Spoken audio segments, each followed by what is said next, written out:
sponsorship proposals. Now this is going to be, oh, this is all screwed up now. Okay, here we go. This is going to be the last thing that we really talk about. All right. Who here has a sponsorship proposal? You? Started? Yeah, okay. You? All right. How many people here are looking for sponsors? All right, come on. I know there's more. All right. It's all right. Let me tell you something that first impressions, this was actually me last night, by the way. First impressions are everything.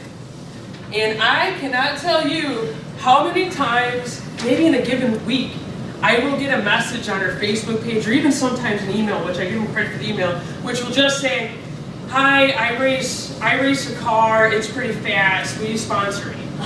That's it. It's not even a complete sentence. It doesn't even have punctuation. You know, nothing like "Hi, Jeanette," or "Thanks, little baby Dylan," or whatever the guy's name is. First impressions are everything, and it's my opinion and my advice to you is that do not email and message requests for sponsorships without a plan and without a sponsorship proposal. Because my next thing, if I'm even intrigued by that great, genuine message, for me to respond like, "Okay, do you have a sponsorship proposal?" And what are you going to do? You want to be prepared. You want to show people that you mean business, that you are serious, and that you are prepared. Okay? The other thing is tailor your proposal to the keywords and needs of the business you are pitching. And it might actually be kind of nice, like if you're trying to pitch Mickey Thompson, you said, "Hey, dear Mickey Thompson" in it, or on the cover, instead of it just saying, sponsorship proposal from Dylan Racing, it says sponsorship proposal for Mickey Thompson by Dylan Racing. Just like, wow, they actually took the time to put my logo on there. It takes 2 seconds, but people notice that stuff.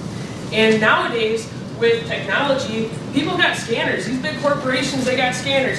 If your keyword is not on this piece of paper that matches my business or my description or my dollar amount, and I stick it in the scanner, I'm throwing it right in the trash.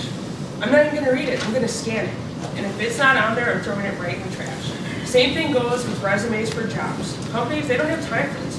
So, I get a couple of these a week. Can you imagine how many Mickey Thompson gets?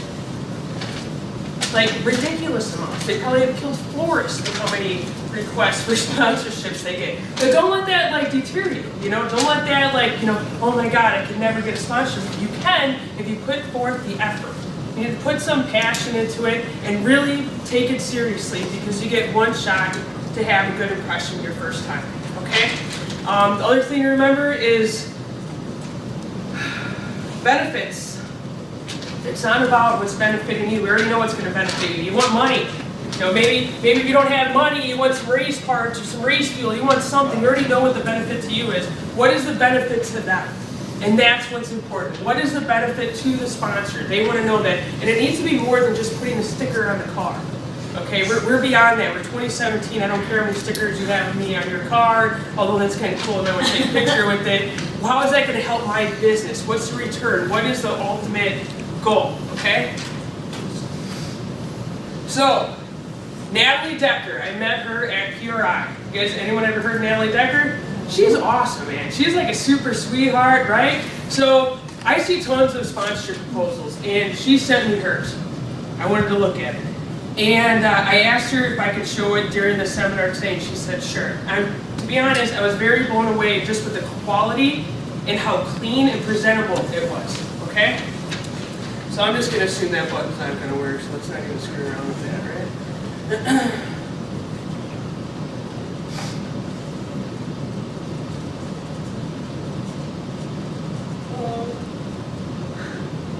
Thinking about it. It says maybe.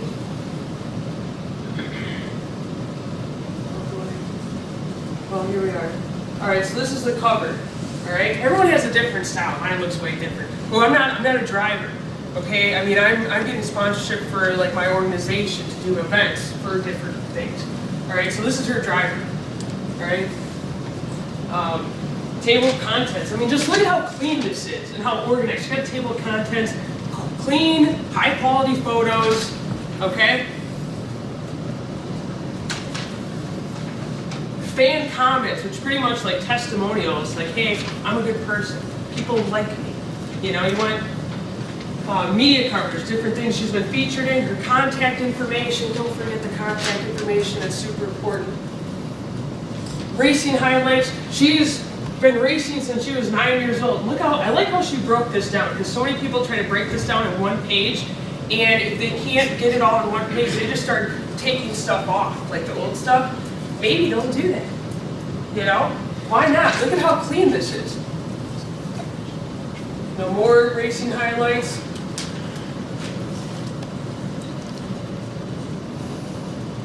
More racing highlights. History, how she got started, you know, driver development programs. I mean, just look at how clean cut this is. And this is sent to me in a PDF. I mean, this is high res, man. And you can send it throughout email. Like, I mean, think if you're, you know, you're getting all these sponsorship requests and some of them are single line emails that have no punctuation and then this comes across your desk. I mean, there's no comparison. You know that this person's gonna take the time to represent you well. They're gonna make that dollar go a long way. You know, again, talking about her different experiences of dirt racing, asphalt racing, drive for diversity. She's this little one right here. Guys here, smiling, all cheesy. She's one of the first people that I met that's shorter than me, by the way. Industry testimonials, you know, that's great.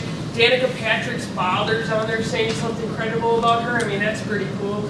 Someone from Motor Speedway, owner of, was it Marshfield Motor Speedway? And this is, so pretty much all day today we've been talking about the data from your social media, the data from your analytics, and how important it is. Look where she used it on. Right here on her proposal. How many followers she has, how much it's reaching, her demographics, you know. All this is important to sponsors and companies. And, you know, maybe 5 years ago people were like, oh, I really don't care how many people you got on Facebook. Now people want to know. Now companies want to know. Now this stuff's important. So it's important to have this data available and maybe just present it without them even asking.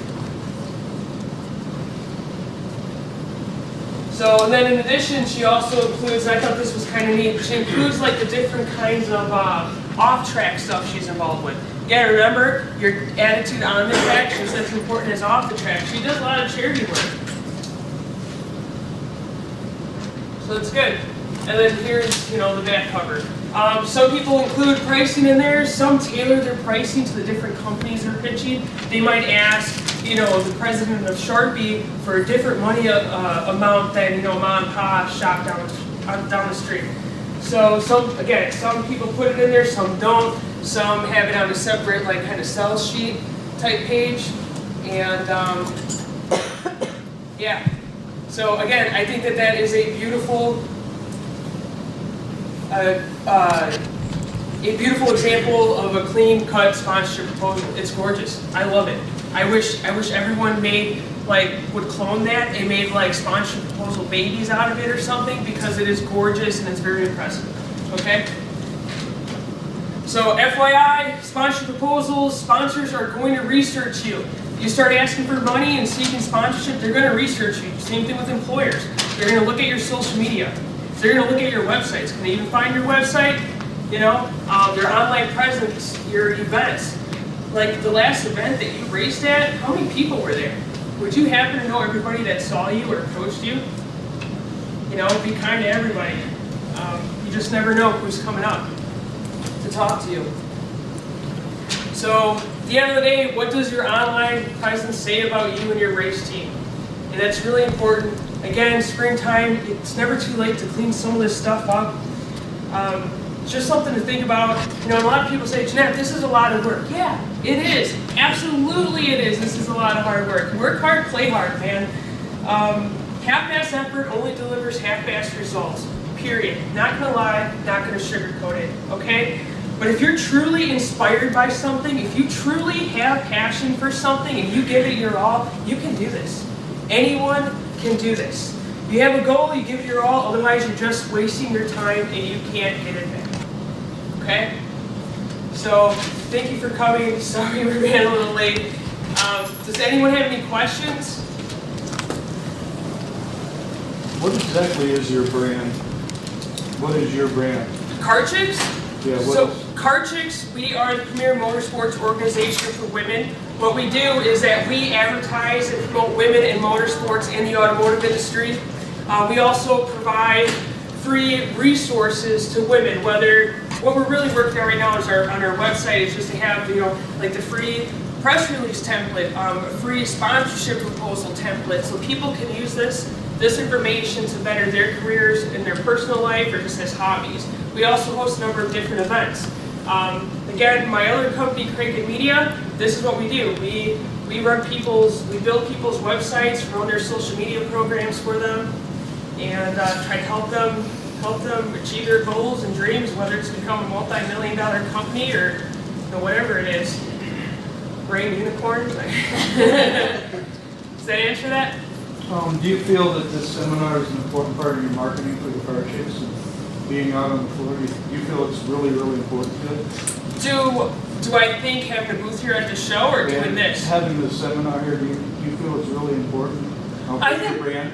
I don't know if it's really, is marketing important for my brand? Absolutely, because we're in the business of marketing, helping other people get marketed. We're trying to help the drivers of tomorrow find the resources to become the stars of the future. Okay, You know what I mean? Now, who's your demographic? I know it's for women, but who exactly are you targeting? Okay, with Car Chix, we are targeting women, but I'll be honest where our demographic is. So right now, our demographic is 51% women, 49% men between the ages of 18 and 34, which is the same similar demographics to most of the racing companies that you guys are trying to pitch for sponsorships. Any other questions? No? Sure. Is there a difference in sponsorship for like money versus parts, or like or would you say? I'm sorry? Like when you're pitching for a sponsorship, if it's more for parts or something like that, is there a different way that you would pitch for it, or is it like versus money or something like to support, like if you just were looking for a sponsorship for parts or something? Sure. So in my personal experience, and I also have a couple of big racer friends in IHRA, not exactly IHRA, they don't, whatever, they're too good for me. But anyway, IHRA, and what they do is that they have like different sponsorship levels. Like Car Chix, in my sponsorship proposal, I have different sponsorship packages and levels. And one of them is for parts and products. I say, let us be like your brand ambassador. Let us test your products and market them for you. So really, instead of giving money, because right now it's so hard to get money for sponsorship. And can you guys agree? It's really hard to get money for sponsorships. And it's getting harder and harder every day, every year. It's ridiculous. In my personal opinion, the Street Outlaw whole fiasco is not helping you get money for your sponsorships. So FYI. But anyway, what I would do and what we do is that in our sponsorship proposal, not only do we have the levels for dollar amount that we are requesting, but we also have one for product. So ultimately, unless you're getting sponsored by Shell Gas, you know what I mean, or a tire company because you're a drifter and you're just drifting around city corners all day or whatever it is, ultimately I think the monetary financial compensation would probably be better to get you from racetrack from point A to point B as opposed to parts, unless you're maybe running nitrous and you're always just blowing stuff up. That happens, I get it, we do it too. Anyone else? Can you just speak a little bit to the importance of building relationships with sponsors? I started doing sponsorships requests, and different people are asking for different things. So I did the whole 20-page sponsorship proposal, and people will come back and say, this is too much, we just need to see one page. What are you offering? What is a dollar amount? Or, people have a certain format where you go online to fill out their sponsorship, and they have their own set thing. And then I have relationships with people where I just go in and they give me because No, I totally get it. It's every sponsorship that we have a relationship with, every relationship is different. There's some sponsors, before I even release our sponsorship proposal for the year, they're already sending us a check because they worked with us before and they know that we deliver above and beyond what we say we're going to every year. So that's excellent. And then there's also sponsorships where it's just like, you know, they're like, you know, the top ranking company of a certain brand or certain kind of power adder, where it's just like, they can pick and choose, you know. They're the head honchos, you know, we're just like these little bees, and, you know, they can pick and choose. And so what I've seen is like a lot of try to like, you know, renegotiate with you, try to get as much as they can for as less as they can. And you just have to play the game, but you also have to stand your ground and don't let people take advantage of you, you know. There's been times where it's just like, all right, I'm going to go above and beyond for this one sponsor because I want them to get their feet wet, so next year they're going to be a huge sponsor, and it doesn't work that way.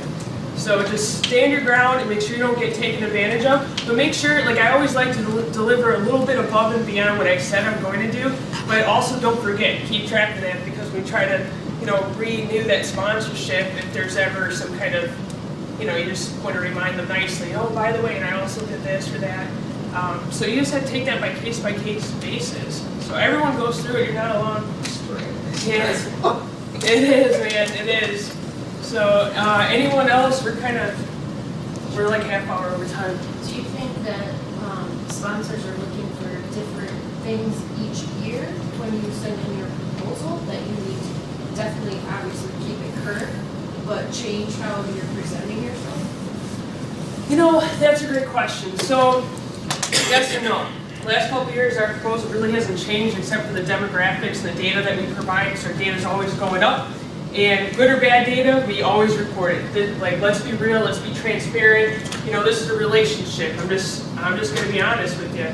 But at the same time, I think it's important to start thinking out of the box when delivering sponsorship proposals. Like, people you already have a relationship with, it's a little different. But if you're trying to shoot out and reach for the stars, you need to think out of the box. Like Mickey Thompson, I mean, like I said, they probably have a small forest in this guy's office going through this stuff. You need to stand out. Whether, you know, you're mailing it out to them, you change up the quality of paper. Please don't put anything on pink paper. That's not exactly what I mean, you know. But just almost think about, like, you're applying for your dream job. How are you going to stand out from the rest? You know what I mean? How are you going to present yourself? And before you start doing that, like, clean up your online stuff. I just didn't know if like they were looking for, you know, say you present it and you get, you know, sponsored by them 1 year. Okay. Next year, what would it take to get them to sponsorship, you know, you for the following year? Sure.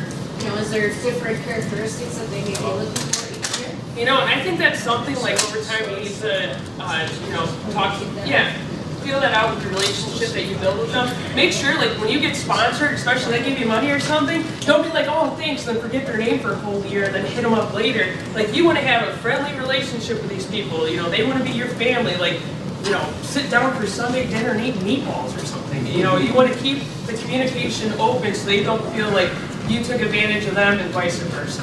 Send pictures. Yeah, update, press releases, tag them in posts on social media. You know, make sure that they know that you thank them and you value them as a sponsor. All right?